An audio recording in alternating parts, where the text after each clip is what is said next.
o ex-ministro e ex-presidiário José Dirceu resolveu fazer a apoiadores um balanço de 2019.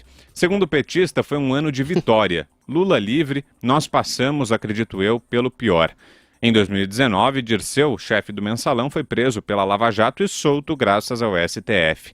Condenado a 30 anos, 9 meses e 10 dias de prisão na Lava Jato por corrupção e lavagem de dinheiro, Dirceu estava preso desde maio desse ano, depois de ser condenado pelo Tribunal Regional Federal da 4ª Região em processo que envolve o recebimento de 7 milhões de reais em propinas por contratos superfaturados da Petrobras com a empresa Apollo Tubulares. Foi a terceira, na verdade, passagem de Dirceu pela cadeia por corrupção desde o escândalo do Mensalão. Aspas para Dirceu. Sou otimista com relação ao nosso futuro. Vamos retomar o fio da história. Vamos construir um Brasil justo, livre e soberano. Um Brasil que cuida da sua terra e do seu povo. Não é esse país de Jair Bolsonaro, Sérgio Moro e Paulo Guedes.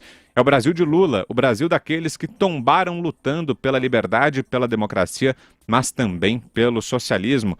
Essa foi a fala, então, do José Dirceu. Conrado. É inacreditável que esse cara ainda tenha voz na nação hoje. O Zé Dirceu é a figura mais funestra que nós tivemos na história do Brasil.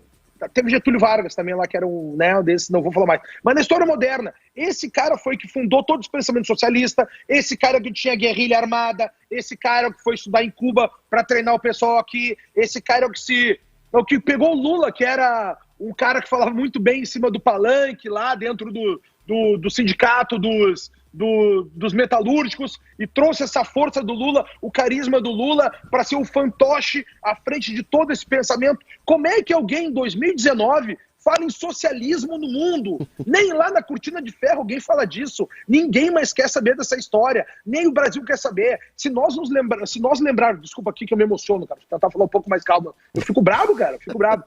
Se a gente pegar o plano de governo do Haddad, tá? No plano de governo, cara, eleições passadas, faz um ano, o plano era controle externo do judiciário, controle externo do Ministério Público, controle externo da mídia. Por quê? Por grupos e cúpulas socialistas. E uma nova Constituição socialista. É sempre essa mesma história. Eu não entendo como é que tem algum brasileiro que vote e apoie um plano ditatorial desses. É chocante pra mim, cara, eu não consigo acreditar que, em primeiro lugar, eu consigo acreditar porque a gente sabe, o STF tirou, segunda instância, o cara tá solto, mas eu não acredito que essas pessoas têm voz na mídia ainda hoje. Diga, Zé Maria.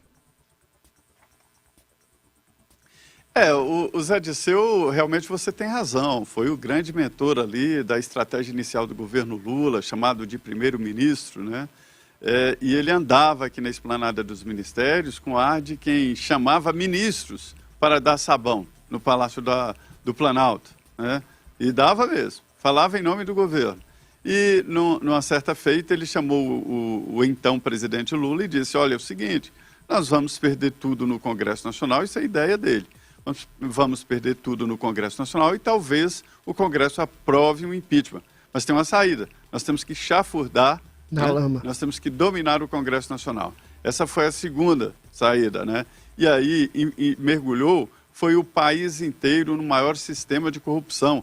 Antes era fisiologismo, se entregava parte da esplanada dos ministérios a partidos políticos e os deputados faziam o seguinte, usavam o ministério para se eleger, aumentar as doações de campanha para os partidos políticos. Eu detesto essa história de doação de campanha, empresa não doa nada para ninguém, e pronto. Aí institucionalizou-se, né, o faturamento por partido político em nacos do governo. Num determinado momento chegaram à conclusão que era mais econômico para o PT, não é para o país não, de que vamos fazer o seguinte, a gente fatura e entrega o dinheiro vivo.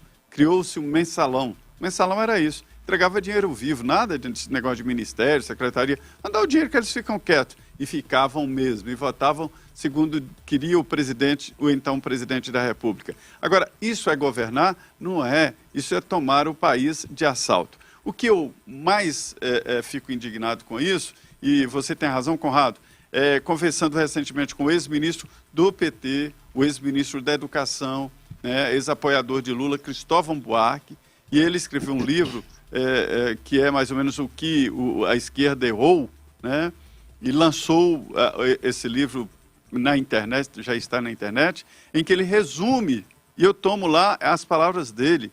O PT perdeu a sua principal bandeira, que é essa bandeira da seriedade e da honestidade, e perdeu todas as outras, administrativa e tal. E hoje impunha uma bandeira dificílima, que é anti-Bolsonaro. Não tem outra bandeira, não tem outro discurso, não tem outra fala, né? Diga, Adriles. O que eu acho interessante na fala do Zé Dirceu é a extrema sinceridade. Ele não tem mais meios de esconder o que ele pensa, ele não quer mais esconder o que ele pensa. O Zé Dirceu, assim como o Lula, assim como todos os apaniguados do PT, eles têm esse princípio leninista, meio trotskista, de revolução permanente, de fazer qualquer coisa em nome do princípio do partido único que quer dominar todo um país, toda a conjuntura de uma sociedade, em nome de um projeto de poder que eles acham que é utópico, que vai melhorar a vida do cidadão.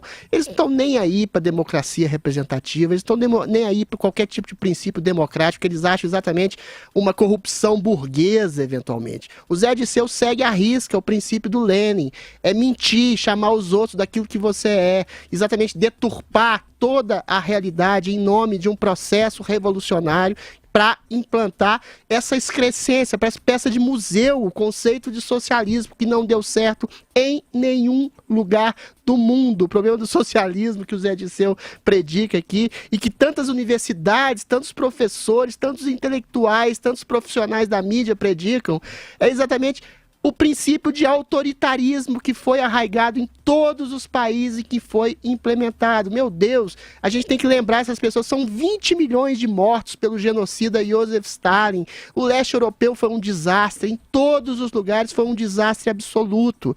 O que o Lula falou recentemente em relação à união de uma América Latina bolivariana, meu Deus, onde que essas pessoas estão com a cabeça? Eles querem fazer um princípio venezuelano, um modelo venezuelano. Eles perderam completamente a noção da realidade, ou melhor, eles têm uma noção arraigada, distorcida da realidade, desde a sua mais profunda gênese. O Zé Dirceu descortina, ele não é sequer mais hipócrita, no sentido de estabelecer um douramento do discurso. Ele diz isso de maneira absolutamente assintosa. Para eles, como bem disse o Zé Maria, a corrupção, a compra de deputados, a compra de partidos, a compra das instituições, o aparelhamento do Estado, a compra do Estado, é um mero artifício que eles usam exatamente para estabelecer os tentáculos do poder, para se corromper, para corromper a estrutura em nome de uma utopia futura que nunca chega. Enquanto essa utopia futura nunca chega, desastres são consumados, como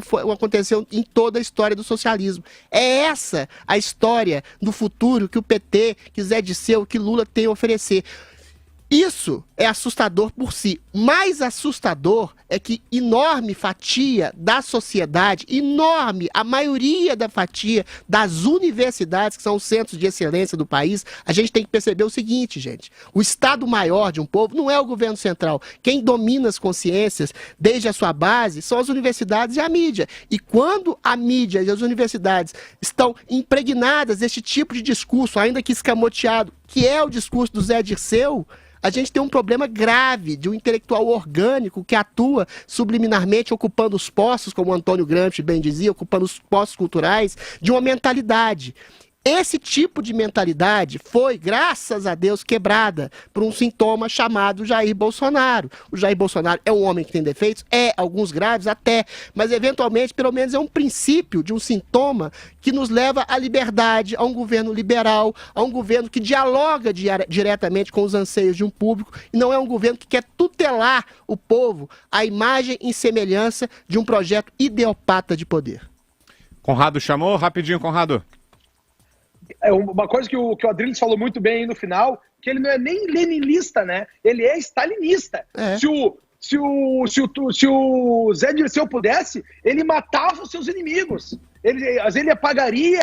Bom, como o PT próprio apagou a figura do Palocci, que era um super amigo deles, eles apagaram da história, hoje é o inimigo, assim como o Trotsky foi apagado de toda a literatura stalinista. Então a gente consegue enxergar essa maluquice que a gente tem no socialismo, e aí só um dado para finalizar aqui, tá? Depois da queda do Muro de Berlim, em 1990, para cá, nós tínhamos até então, lá no Sudeste Asiático e por todo mundo, principalmente na África, nos países comunistas da África, nós tínhamos 2 bilhões de pessoas abaixo da linha da pobreza. Hoje, por conta do capitalismo, da implementação do capitalismo, tanto da Rússia, da implementação efetiva do capitalismo na China, que é socialista também, a gente tem apenas 600 milhões de pobres no mundo, né? Pessoas abaixo da linha da pobreza. Ou seja, em 30 anos, nós dividimos por 3 esse número aí de pessoas que sofrem, né? Com esses desmandos, Tem um nome específico em ucraniano para a morte por fome, que é Holodomor, né? Que foi o que aconteceu com o pessoal da Ucrânia, mortos pelo Stalin, 20 milhões de pessoas. Mas tem mais 36 milhões de pessoas que morreram na China na grande fome, como hoje a gente vê morrendo na Venezuela, fugindo para o Brasil. Já são 4 milhões de venezuelanos passando a fronteira para cá, nesse grande êxodo. O que me dói é enxergar que só existe o êxodo dos países socialistas para os países mais livres. Nunca tem o êxodo dos países mais livres para os países socialistas. Por que a gente não manda esse pessoal todo que apoia o Zé Dirceu aí para Cuba, para Venezuela, para esses lugares aí onde o socialismo deu certo pra caramba? Deu certo tanto que acabou com os países, né?